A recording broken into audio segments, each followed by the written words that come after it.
Hello, welcome to Women Who Walk. I'm Louise Ross, writer and author of Women Who Walk the book, the inspiration for this podcast. And just as I did for the book, here I'll be interviewing and unpacking the journeys of impressive, intrepid women who've made multiple international moves for work, for adventure, for love, for freedom. You can find show notes to each episode and my books on my website, louiseross.com.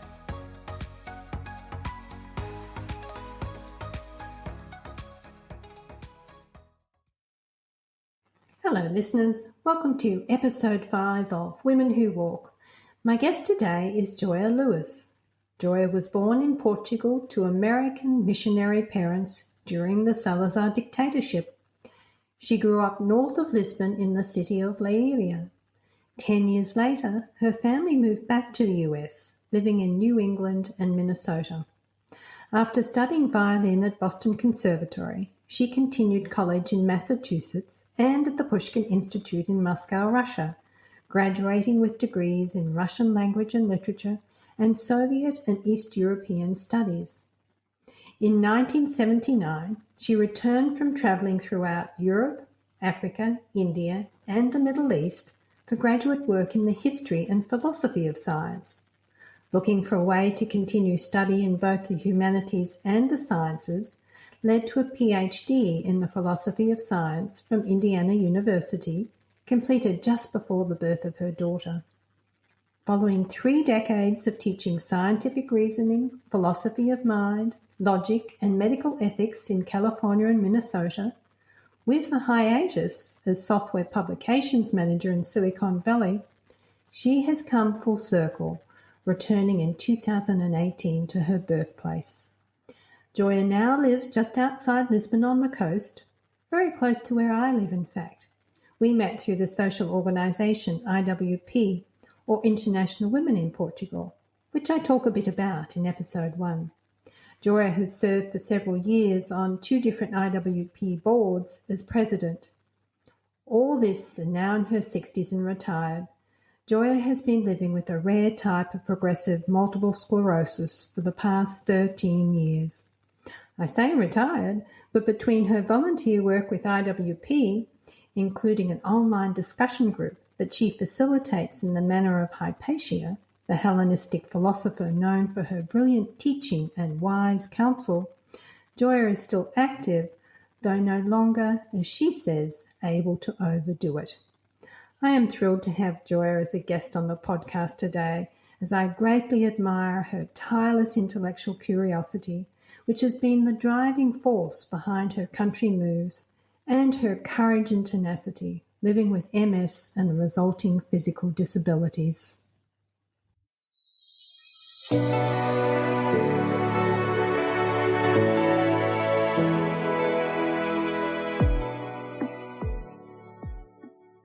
Welcome, Joia. Thank you very much. It's an honor to be on this. We're almost neighbours. You're maybe a 15-minute walk from me. Why don't you give listeners a sense of the neighbourhood, what you enjoy about it, your favourite cafes? Paint a picture for us. I'd be happy to. We would have been even closer neighbors had I gotten the original apartment I wanted, which is just down the hill from you, closer to the train station. But I am in a neighborhood that reminds me of where I grew up in Leiria, just north. Everywhere I've lived, in the meantime, I've wanted to recreate a place where I can walk to my favorite coffee shop, to the post office, to the stores nearby. And I've been able to do that here. I'm in an apartment building. My coffee shop, which I haven't been to for so very long, I'm looking forward to breaking this isolation we've all had. I'm behind the casino in Estoril. It's turned out to be a good place. There's a lovely park in front of the casino. Yeah, that is a fabulous park. I love walking around there too. Listeners might have noticed already that you have an American accent, but in the introduction to this episode, I mentioned that you were born in Portugal, which you also just referenced, and then you spent the first 10 years of your life here. Can you tell us about that experience of growing up in Portugal? Yes, my parents were evangelical missionaries in the 50s and the early 60s. You might not know this, but there was a Baptist seminary up in Leiria, which is about halfway between Lisbon and Porto in north central Portugal. And they were there for about 14 years. So I was born in the British hospital in Lisbon, as was my younger brother. And so I went through Portuguese kindergarten, Jardim Escola, João de Deus, which I now know is like a Montessori. It was quite a wonderful kindergarten. And through Portuguese grade school, which is called the Quarta Class. And then I would have gone into the Lyceum had we stayed. At the same time, my mother made sure that we kept up with our American grades. So she would send for a year of correspondence school from Baltimore, Maryland. I wasn't sure where that was, but that's where we got the box of second grade, third grade, fourth grade that I completed. And my older brother was 4 years ahead of me. So I got to listen to all the grades up through eighth grade. And at the same time, we had Alliance Française. We had a Parisian teacher who came to teach people in Portugal the correct Parisian pronunciation of French. So it was quite jarring to end up in the United States outside of Boston. All of a sudden, I had to stay in one room all day long. And they called me by my English name, Jewel, instead of my Portuguese name, Joia, which was very odd. So there was a lot to get used to at that time. You integrated into American culture when you were 10, and that's after spending your formative years in Europe. And it sounds like you would have been speaking 3 languages, English, Portuguese, and French, going back into a conventional American school system. Plus, you had grown up here under the dictatorship. So enormous cultural adjustments that you had to make. Can you talk a little about that?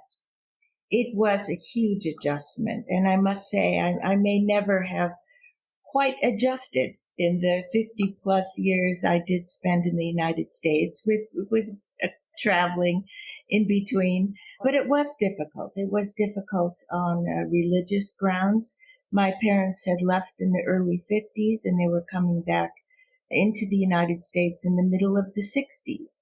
Whereas I had friends who were very much the cultural middle class, working class here in Portugal.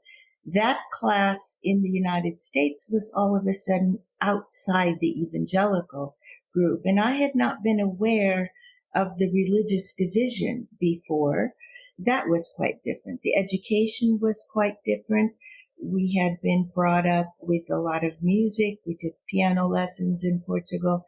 In fact, my brother and I used to say, you know, we're great grand pupils of Franz Liszt, because our Portuguese piano teacher was a student of Viana da Mota, who was one of the great Portuguese classical pianists, and he was a student of Franz Liszt. We were very proud of that. But all of the things that are important in Europe for a child to be good at something, all of a sudden in the United States, it was just the opposite. You had to hide that you knew something. All of a sudden, having visited the Louvre and the Vatican and the British Museum made me odd instead of being something positive. As a professor, I would always tell my students, especially my international students, I did terribly on the SATs. And it didn't stop me from getting a PhD in philosophy of science. So I always encourage them, you have your intelligence. This is not the same as your intellect. Because an intellect is arbitrary. It depends what facts you've picked up in one culture or another, what books you've read, what education you've had. That was very important to me to get that message across, because I did not do well in the American slang. I was a foreigner, but kind of an invisible foreigner.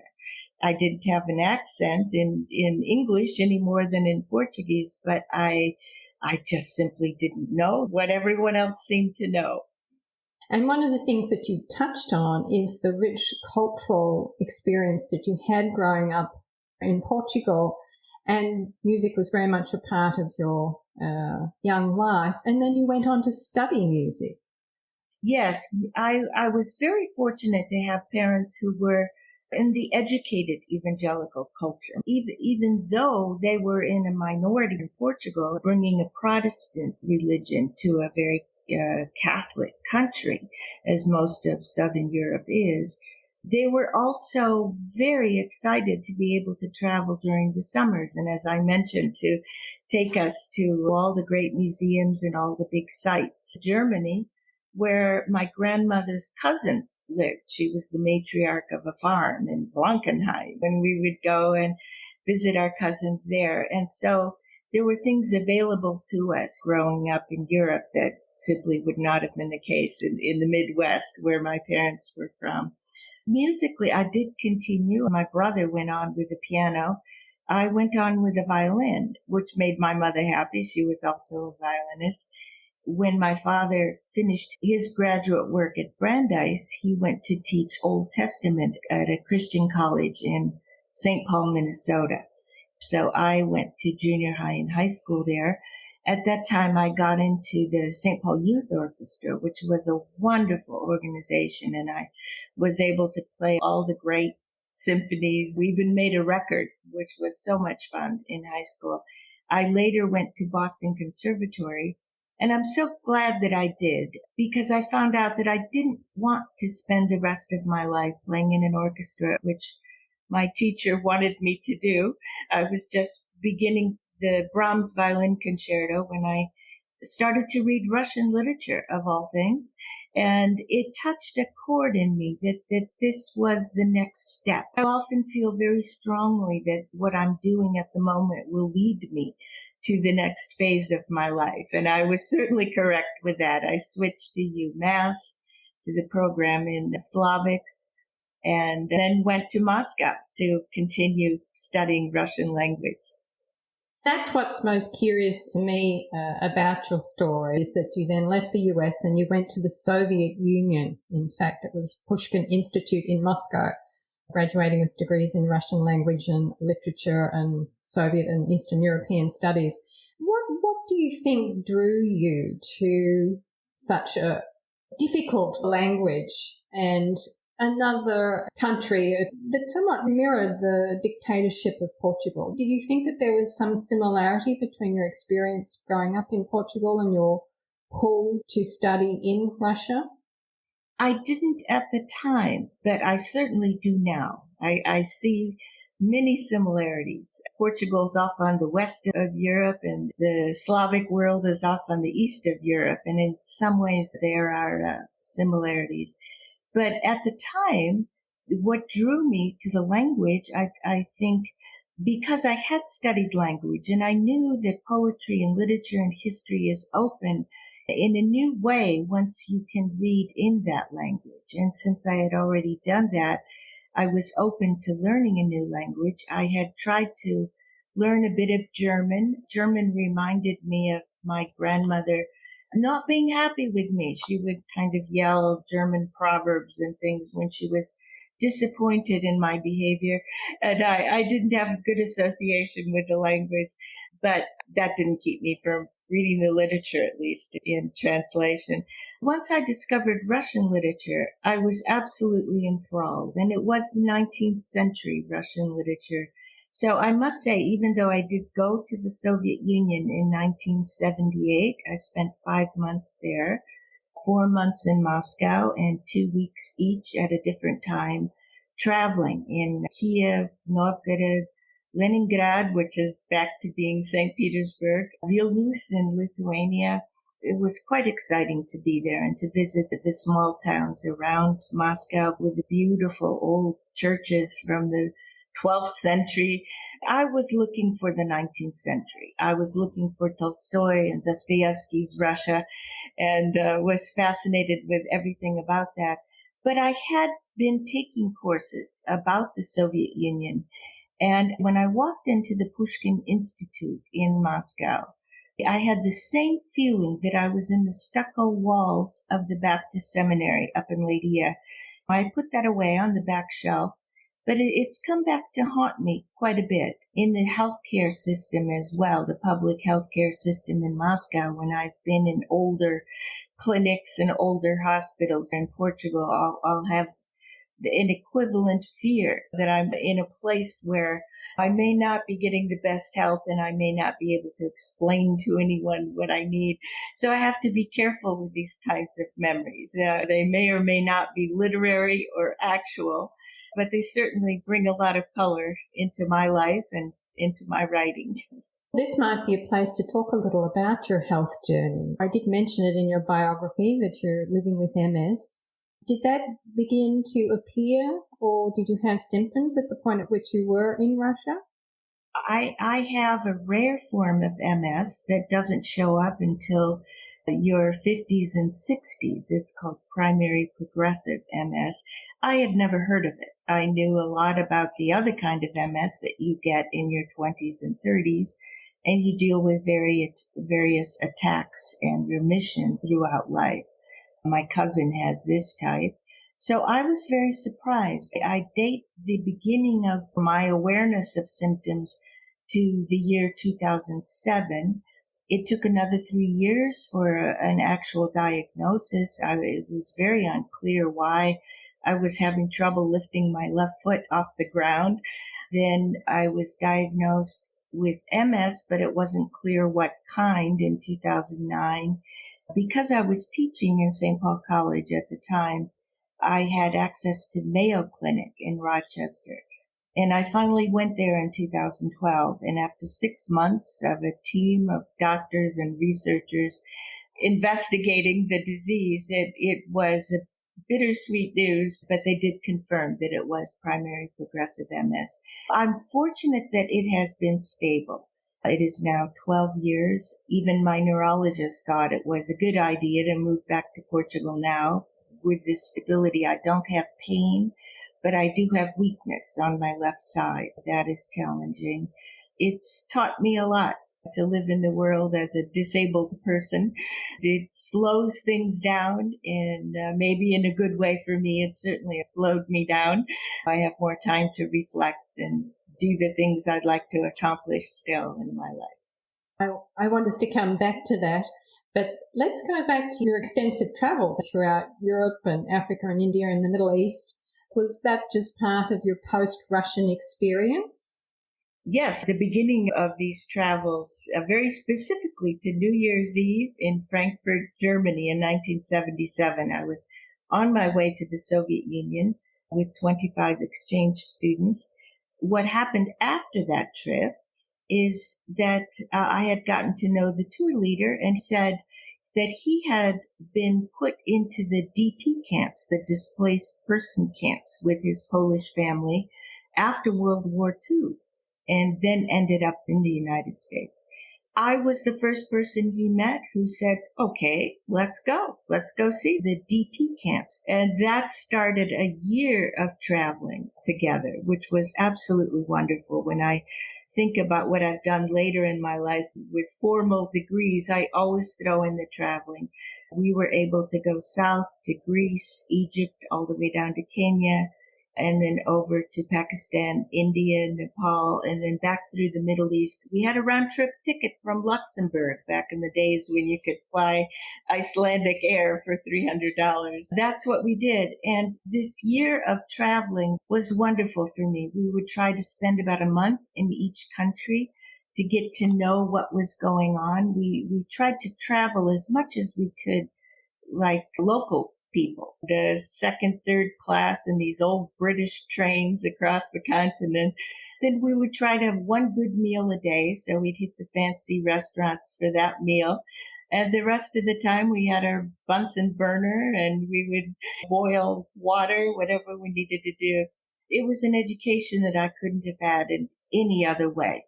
At what point through this journey do you decide to head back to the US? When I moved in with the tour leader, who ended up being my first husband, I remember walking into his study, seeing all the books that I would buy as a Slavic scholar in the next 20 years. And I thought, oh my goodness, I can't do this.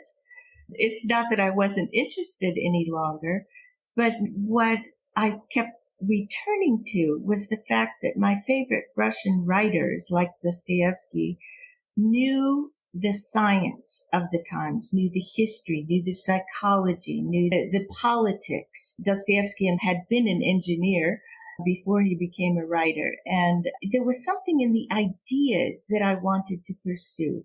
He would often write about non-Euclidean geometry, of all things. I had no idea what that was, but I thought somehow we're moving from the linear and the three-dimensional to something new.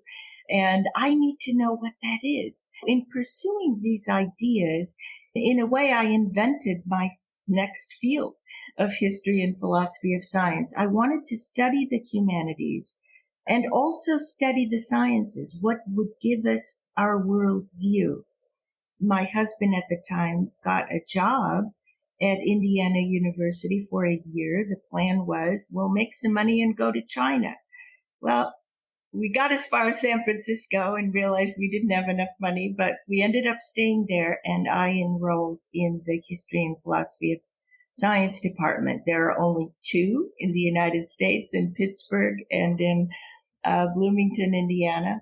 I was fascinated with this subject. I started taking night classes, and then the professors told me I should enroll. And I said, I'll go get a master's in a science, in physics or biology, then I'll be back. And they said, oh no, we'll take you right now. And the next year they put me on PhD track. I didn't even write a master's thesis. I just kept taking courses very happily, educating myself. I thought this is something that would put me in a place where I could then write my novels. That's really what I was thinking at the time. I had no plans to become a professor. I was ready to keep traveling and writing. And I thought, I'll write better novels if I have this education behind me. I'm still at that place now as a retired professor. Wow. You've got degrees in music, language, and then philosophy of science. Do you feel that there's some interconnection between these various studies that you have done? Absolutely. Everything I did, particularly in retrospect, when we can always make good sense of things, one thing led to another. And it has been my curiosity, a drive to understand. I also must say that the older I get, the less I know. I'm with Socrates there. I know that I do not know. As the horizons get pushed out further, the mastery of one area has really shrunk for me as I've continued to learn about other things. I think the best compliment I ever received was from one of my professors when I finished the graduate work and went on to teach. She wrote that Joia has breadth as well as depth. It meant something to me that I did learn my own field, and what I did research in was the Vienna Circle physicists who became philosophers between the two world wars. And they were fascinating to me because they wanted to redo German philosophy. They were not interested in the H's, Hegel and Heidegger. They would make fun of German philosophy and say, after Einstein, we need to apply science to philosophy. Otherwise, it's just silly armchair thinking and it won't get us anywhere. But that project of applying one's worldview to one's philosophy, I found it delightful. And I continued to want to do that and to work in that spirit.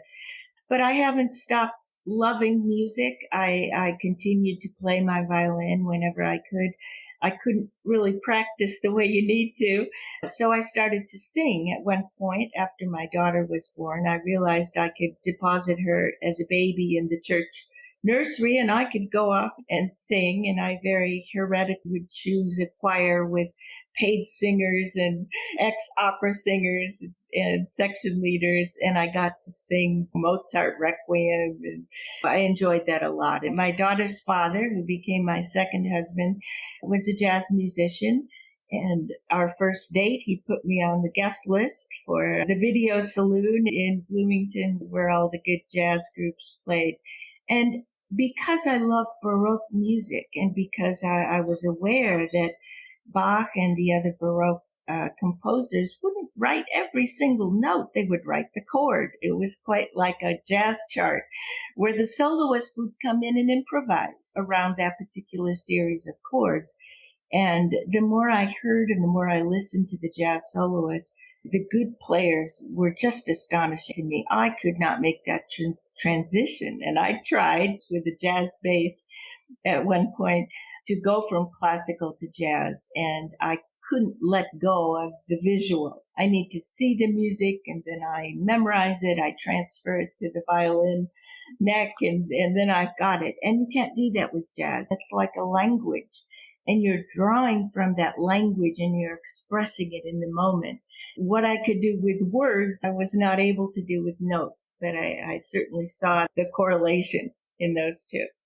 Once again, this very, very rich and eclectic background that you had led you into teaching, many years teaching, but then you had a stint in the world of technology out in California. Is that right? That's correct. I call it my 7-year hiatus in Silicon Valley. At that time, my daughter was a teenager in California, and a professor's salary isn't a whole lot anywhere in the United States, but particularly not in California. And even though I had an interdisciplinary degree, my salary was that of a humanities professor, which can be half of what a science professor's salary is. So I became technical publications manager for a network management company. That was very interesting to me. At one point, I asked to move from the marketing sales into the engineering department because I said what I'm doing is basically what I did as a logic professor. The computer and scientists, they have the same courses I did, basically, in learning the technical language, the logic language. I was able to communicate with them as the person who wrote the software manuals, or I then hired people to write them. I was able to see that what they were doing in improving software very often made things more complicated for the user. I was like the liaison between the technical engineers and the people who would actually use the software. When I returned to teaching in the early part of the 21st century, the aughts as they called them, I had a good knowledge of the technical background, and I was able to move into online teaching and hybrid courses, which I might not have been able to do from a Blackboard to the PowerPoint to all the online platforms. That's a great indication of how your inclination to go in a particular direction then opens a door for you to go somewhere else, which has been the way that your life has unfolded. And then perhaps that's one of the reasons you returned to Portugal, to follow an inclination to return to your origins. Can you tell us a little about that? I always did want to come back and live in Portugal at some point. I started to write a book called Notes from a Portuguese Exile. If I live long enough, I'll write that, because it does feel, in a way, that there's a part of me in my adopted culture in Portugal that I needed to investigate. My mother passed away in 2017. She was 93. And at that point, my apartment building had been bought by some luxury department developers. They increased the rent astronomically, and I moved out and then thought, now it's time for the next chapter of my life. I am disabled. I am retired. Where do I go from here? So I began to look in the other direction and think about whether I could live in Portugal. My daughter is now in her 30s, and I thought, now is probably the time to go while my health is relatively stable. And so I did. And it has been an interesting journey. A lot has happened. I feel very good about my decision to come back. It has now been over 3 years.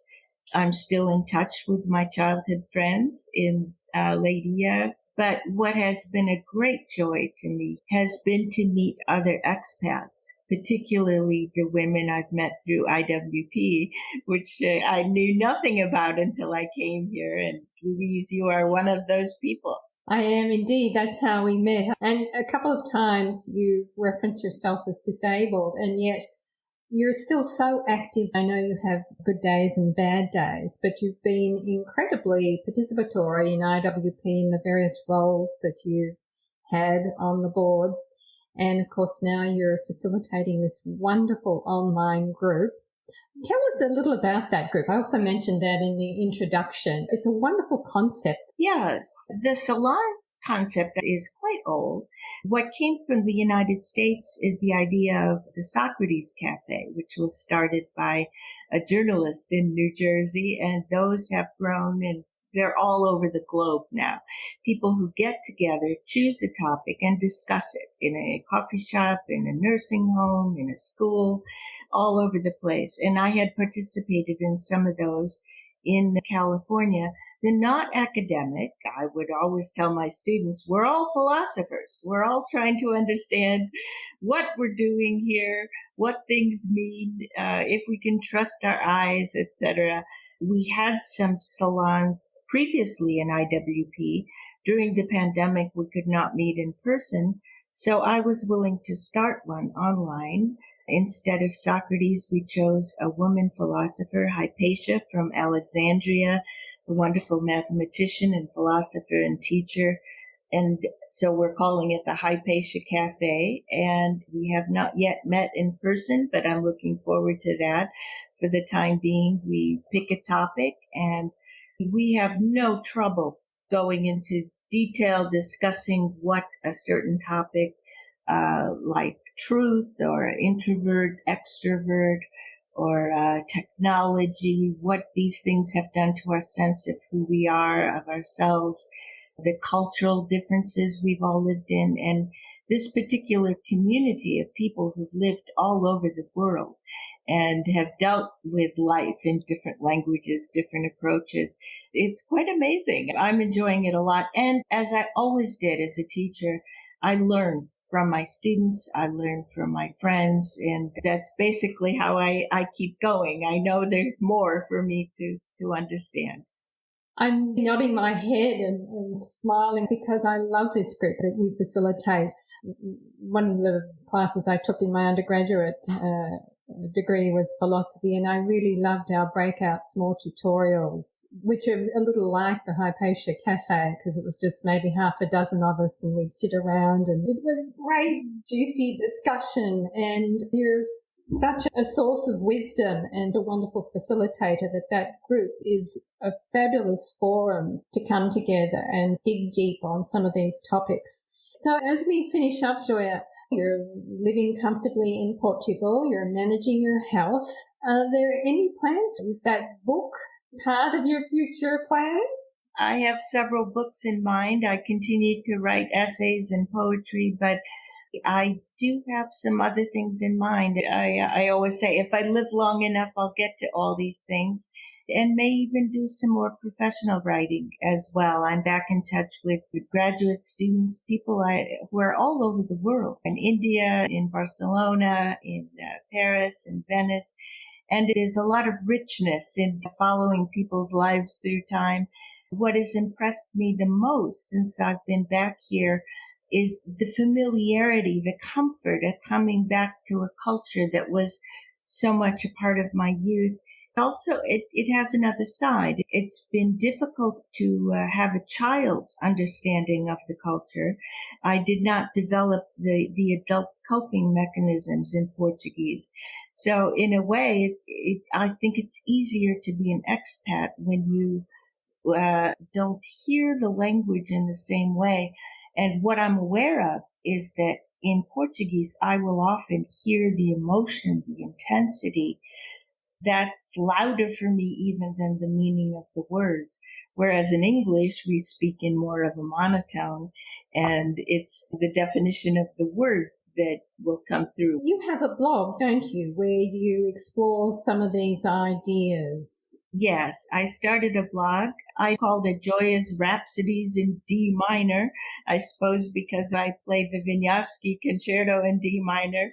I played a number of things in D minor, but also the D is always for Dostoyevsky. He's the big D in my life. the writer, the thinker that's behind a lot of my ideas. So what I've done is I've called each of the essays a raps, RHAPS, and they're raw material that I would like to use in a philosophical memoir of sorts.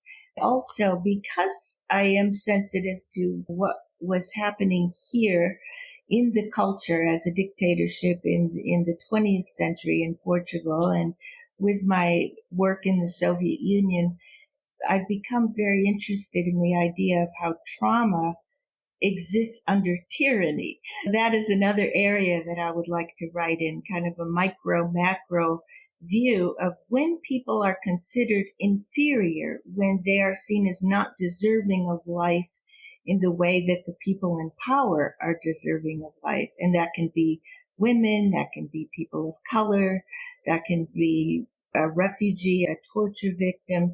Whatever happens to a person individually can also be seen as happening to an entire culture and identity, class. And so I've become more interested in exploring those kinds of ideas as I get older. Much of my writing is drifting in that direction, and I would like it to congeal into a book-length work at some point. A very powerful note to end on. Thank you for sharing that, Joia. I look forward to reading that book. And then listeners can also find you on LinkedIn, is that right? Yes, I am also on LinkedIn, yes. Under Joia Lewis? Yes.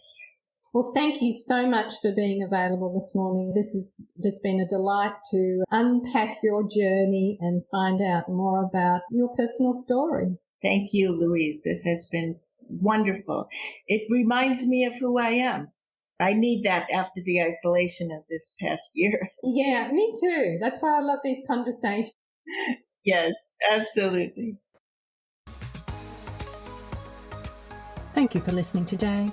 And if you would like to read a transcript of this episode, you can find it in the show notes on my website, louiseross.com.